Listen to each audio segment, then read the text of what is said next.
Together again to entertain and play games. Welcome back, we're the 2-Bit Players. Operation Turkey Bite, stage 3. We're still going. We're still going. I'm eating a sandwich. Everyone loves to hear Jeffrey eat a sandwich live. I gotta eat. Ooh, I got a toilet plunger launcher. I gotta eat food. Hey, it's my turn to kick Oh, it ass. smells so spicy. Oh my god, it's so good. Oh, we gotta talk to Chef. How many shacks does he fucking have? How many women does he have, man? More than one. Chef, those turkeys suck big portions of ass. Dan, if you were a superior marksman like me, maybe you wouldn't have a problem. Shut up, fat ass.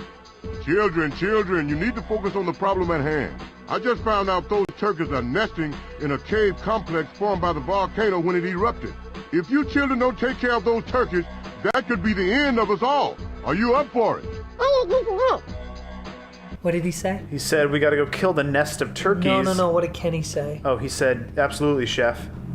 You're my best friend. Cool. We miss you on the show. Remember when they killed off Kenny? A lot of times. No, like literally. And he was like gone for like... Like that whole season, and then they built that tower to heaven. Yeah. Didn't they stop killing Kenny? Well, then they roped him into his mythos that he is like... Oh, they like explained it? Explain that he's always like reborn again every time he dies because his parents formed like a blood pact with Cthulhu. Yeah, that's right. That's why he's Mysterion. Oh my god, I forgot about that, dude. I want to watch that show from the beginning. I did that in college, I think. Was it wonderful? It was great, especially because they're entirely different shows. Oh yeah, like from the beginning to now. I mean, it's just like fart humor in the beginning and like gross out stuff, and then it slowly starts to get like really funny and like smart in its kind of use of that, and then they flip that switch into like the topical stuff, and it just becomes like political satire from then on in. And then I think it gets a little tired in recent stuff where like every season is like a big arc that's kind of about something political. I still think it's pretty funny. I haven't watched the show in a couple years. I've been wanting to like sit down and catch up. But I might just start from the beginning because I fucking love South Park. And I have like the first 10 seasons on DVD. Oh god. Except for season 9. There's one where never will have season 9. There's one where like season 9 is like the protect my balls. Oh no, that's the season anime 8. Season 8. Season 8, you piece of shit. Of course I have that one. No, season 9, I don't know. I just didn't get it. Okay. And by the time I got season 10, like they were all on like streaming and shit.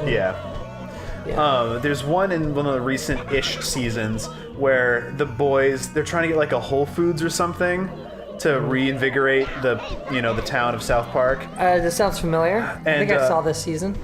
Did you see all the boys dressed up as ninjas, and the people think they've been recruited by ISIS because they're wearing all black and like have their heads covered in black, and they're like screaming what they is like ninja Japanese or whatever, but they think it's like Arabic and stuff like that. No, I don't think so. No, I swear to God I saw one because they gentrified all of South Park. Yeah, that's the plot of that. Maybe it's not tied in with the Whole Foods thing, but it's definitely we're playing ninjas. And it was like everyone was all upset.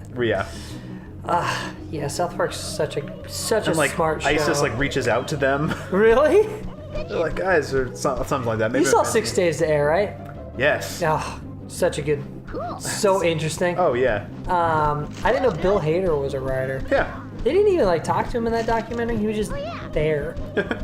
For those of you that don't know, 6 Days to Air is what, Jeffrey? It's a documentary about, because South Park, they make their episodes every week. They make them to order. They make them, they're made to order. Like In-N-Out. Like In-N-Out and Saturday Night Live. Yeah. So every week on like, I don't know, Monday, they'll get together, come up with a plot. Tuesday writes the script. Wednesday records, blah, blah, blah. And then by the time Sunday airs, they just get the episode and they just air it. Because I guess Comedy Central and them, they obviously have a good relationship. So they're just like, yeah, post whatever. Yeah. I think they do a quick run through with their FCC. They make them change some stuff. Oh, sure. But for the most part, they just kind of bang them out. Anyways, 6 Days to Air is a documentary about like 1 week of that. And it was one of the premieres. Right. It was right after Book of Mormon opened, so they Book were of like Mormon. extremely... No, Book of Mormon already opened. Book of Mormon was just nominated for like 200 Tonys. So they were doing like... It was like they had just come literally back the from night New before. York. Yeah, it was like the night before. So many tanks. It's really interesting. So if you're into South Park, 100% suggest watching that documentary. It's a great insight just into the creative. I think it's about, now that it's coming back to me, it's about them making the video about this human sentai pad. Yeah, that's the one. That was whatever that premiere was. Yeah. God, it was super funny. It was really interesting. Your dad watched that episode, right? Yeah, I think Is that the one that got him into South Park? I think so. Or just makes him appreciate South Park as a... He was just like... peeing his pants, laughing so hard. It's a funny show. It's a stupid fucking show. Where the fuck are you going? That's a plunger. Plungers. Go to the Cave of Wonders. Right. I defeated all the tanks. Oh, the sun is going down. The sun is Kill going... the Turks! Turks and Caicos! Turks! Are you playing on easy? There was no way for me to decide that. You're really good at this, dude. Oh man, what can I say? I'm savant for... I'm California, Jeffrey. I'm the wizard. I don't know what that fucking means. Robert California? Robert California from the lesser known and lesser appreciated seasons of The Office. I think he's a great character. I thought he was great. He had some really weird moments that I loved. He was saying like how he was like the Lizard King. I'm the Lizard King. Yeah, it was so fucking You don't know who weird. I am. You're like, what the fuck is this person? So funny. That was a very interesting character. One of my favorite episodes of The Office is that interview where they're trying to find all the person to come and replace Michael, and like Ray Romano shows up. Oh, Jim Carrey's there, and I think Ricky Gervais shows up. Gervais. Who's? What? Okay, stop. Jeez. So many weapons. I don't even You have need so them. many weps. Jesus wep.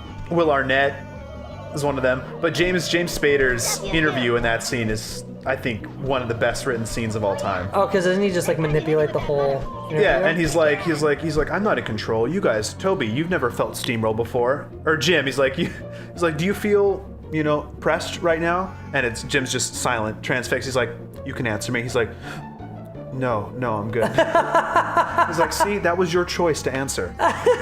You can answer me. You can answer me. And he like comes out of a trance. It's like the ultimate like negotiation technique. Am I even going up here? No, you're on the wrong side. Oh, whatever, man. Idiot. Oh. Don't you know ladders work? They only work on one side. Right. You can't go up the other side. But yeah, no, The Office, yeah, after, not Michael Scott, It but... was like Michael C. Hall. Oh my God. What's his name? Steve Carell left. Thank you. You're welcome. It took a little bit of a dive, a little bit of a lull, but then I feel like it came back.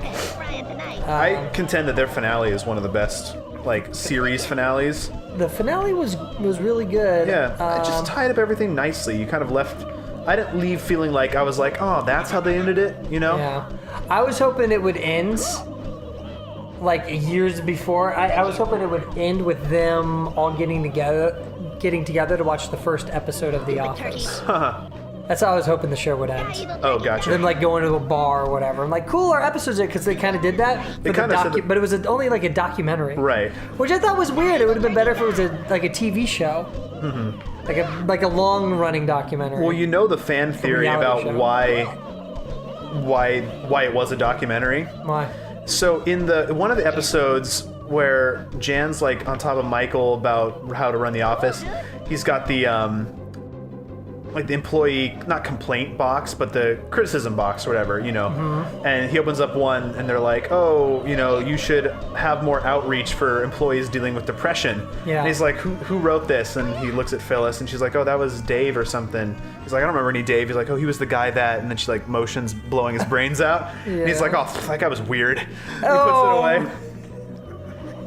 That guy was weird. They go on to the next thing. So the fans have came up with that, there's been like these suicides at this office building. They're like, what is going on here? So they send in a documentary film crew to feel like, why are people so insane about working at this place? That is the dumbest theory I've heard a lot of dumb theories. That's really stupid. That's so obscure and pointless. They would bring in a documentary team, hire filmmakers to figure out why people are suicidal. Yes. Exactly. It would never happen like that. HR would never do that. I don't know, man. Unless like an outside source heard about that story and wanted to make a documentary about this. Uh-huh. But then the show had nothing to do with any of that. Right. No, it So- never came to be. I fucking hate dumb fan theories. That one's better than some of the other ones. Most fan theories are they're dead the whole time, or they're in a coma and none of this ever existed. Those are like the go-to standard fan theory for everything. For anything. And it's so annoying. It's like, come on, come up with something a little better. You know, like Saved by the Bell. Do you have a favorite fan theory that you're like, that's a legit, I appreciate that fan Nope, theory? because I've only heard garbage. You've only heard they're dead the whole time. Yeah, those are the only ones I hear. Like they did it with Saved by the Bell. Like, I know you don't watch Saved by the Bell. I don't. But Spoil it for me. you're familiar with the show. Mm-hmm. But I know the fact that in the end, it turns out they were dead the whole time. They were dead the whole time. Yeah. Yeah. No, because Zach can do this thing where he does like time out. Oh, yeah. And everybody freezes. Yeah. And he talks to the camera, kind of like explaining what's going on, like a narrative thing. Yeah. But people think like he got into a coma early. He was like a really unpopular kid. Like this is the fan theory. And he fell into a coma, and then in this dream world, he's the most popular guy ever. Gotcha. He controls space and time. He writes his narrative, essentially. Exactly, and like everything revolves around him. Because Good Morning Miss Bliss wasn't about him. What's Good Morning, Miss Bliss? Good Morning Miss Bliss is the first season of Saved by the Bell. Oh. But it's been rebranded as Saved by the Bell. Good Morning Miss Bliss is a show about the teacher, Miss Bliss, Okay. and Zach Morris. 3 of the 6 main cast members are in that. Huh. And then they have 3 other people that they swapped out in season 2. But Good Morning Miss Bliss was canceled, but then it was rebooted to focus on the students. Oh, okay. And then it went on for like 4 more years like that, and so on and so forth. But yeah, that season wasn't really about him so much, so they think like between seasons 1 and 2, he fell into a coma, and then he could control time and shit. Huh. And I'm like, that's really dumb. That's a dumb theory. There's nothing more to support that. There's nothing like, oh, ever since the incident. Like Right. things like that that would hint towards some sort of big tragedy that he's trying to escape from. Or like His dream occasionally, coma. like when he tries to return to his normal time, he sees like Fight Club frame flashes of Yeah. like, everyone dead in school. Right, like something like that you would need in order to really fucking drive the point home that he's asleep the whole time. It was just like dumb. I'm like, guys, it's like I hate that shit. Would you hate it if they actually pulled that at the end then? If they pulled that at the end, but if they kind of led into it a little bit, Okay. I would have been fine with it. But like watching the whole show, it's not like he wakes up.